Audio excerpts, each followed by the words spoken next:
This freeway, Interstate 43, was carved right through the black community. It happened in the 1960s, and a lot of people were affected.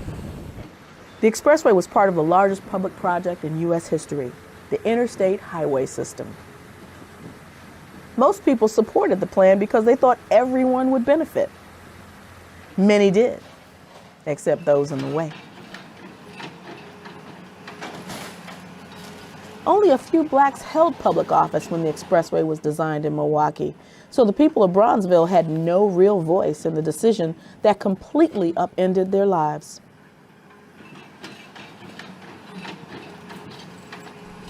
The idea of, okay, I gotta sell my home, or either I gotta find a place to rent.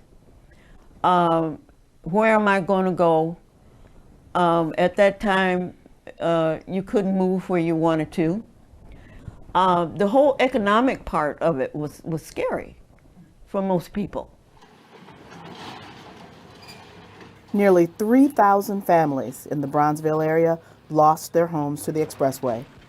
Ruth Bevanue's church on 10th and Brown was gone. We had to look for another church. I remember that, and that was, I didn't like it, you know, because I love the old Mount Zion. La Havre Buck says friendships were lost. Smith, them, the Hudsons that lived down the street from their house was taken.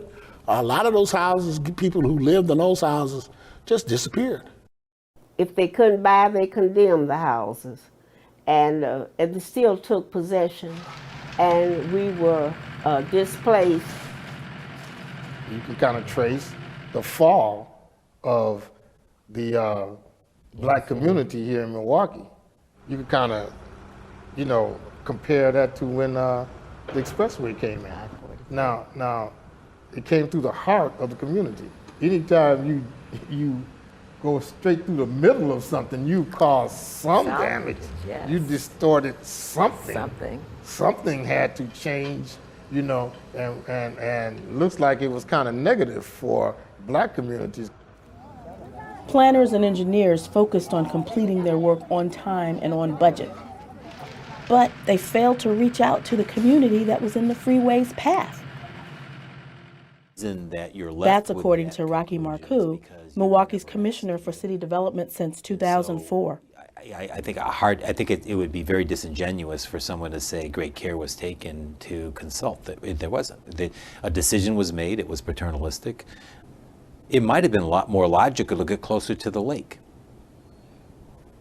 But putting a freeway through those properties would have had significant consequences politically.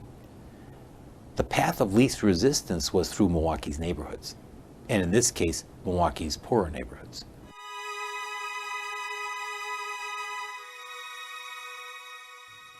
By the time the dust settled, Milwaukee's original African-American neighborhood was gone.